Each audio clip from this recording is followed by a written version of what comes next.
আজ আবার হাজির হয়ে গেলাম আপনাদের মাঝে। তা আশা করি সকলেই খুব ভালো আছেন। সিম্পলি উর্মিতে আপনাদের সকলকে স্বাগত রইল। তো আজকের রেসিপি ওয়ান পট মিল, এতে সব কিছুই আছে। তো দেখে নেওয়া যাক। তার জন্যই প্রথমে আমি চিকেন নিয়েছি, এখানে 600 গ্রাম পরিমাণে চিকেন আছে। আর সবজি নিয়েছি গাজর, ব্রোকলি এবং ক্যাপসিকাম, এগুলো কেটে নিয়েছি। এবার একটা কড়াইতে আমি রিফাইন তেল দিয়ে দিলাম বড় চামচের 2 থেকে 3 চামচ। আর গরম মশলা ফোড়নে দিলাম, তার মধ্যে আছে ছোট এলাচ, লবঙ্গ, দালচিনি এবং স্টার অ্যানিস। আর গোটা জিরেও 1 চামচ দিয়ে দিয়েছি। ফোড়নটা বেশ একটু ভাজা হয়ে গেছে, তারপরে 2টো কুচানো পেঁয়াজ আমি দিয়ে দিলাম। পেঁয়াজটা লাল করে ভেজে নেব। তারপরে অ্যাড করব আমি এখানে আদা, রসুন এবং কাঁচা লঙ্কা বাটা একসাথে আমি দিয়েছি।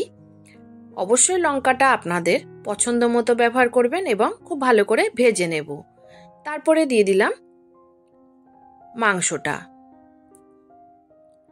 দিয়ে মশলার সাথে একটু ভেজে নেব।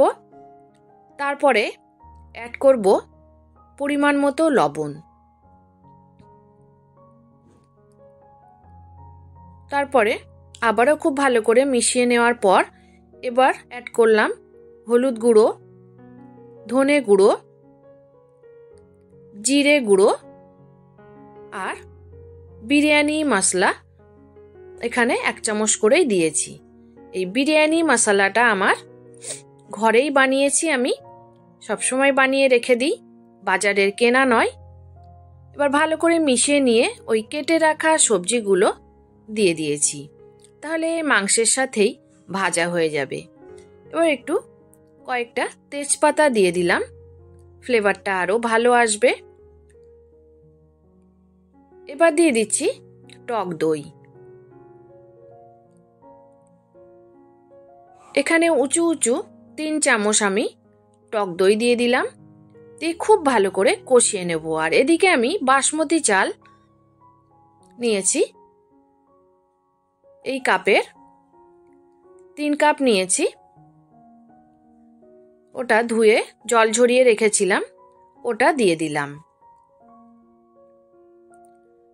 দিয়ে চাল আর মাংস, সবজি একসাথে আবারও একটু ভাজা ভাজা হবে এবং কষানো হবে।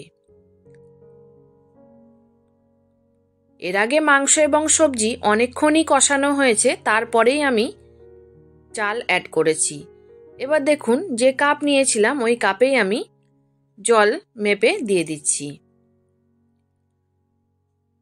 2 কাপ দিলাম, 3 কাপ, 4 কাপ আর 4.5 কাপ, মানে 1 কাপ চালে 1.5 কাপ জল। হিসাবটা এইরকম। ওই জন্য 3 কাপের জন্য আমি 4.5 কাপ জল ব্যবহার করেছি।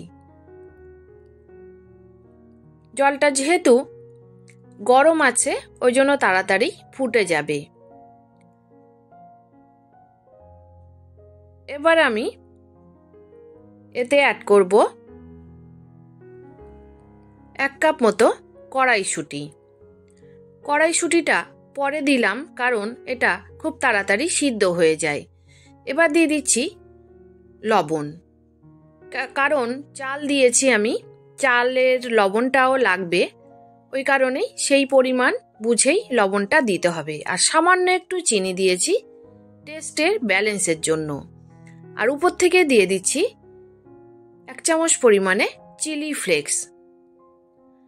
আর গোলমরিচ গুঁড়ো 1/2 চামচ দিলাম এখানে। এই দেখুন ফুটতে শুরুই করে দিয়েছে, এটা কিন্তু বেশ অনেকটাই।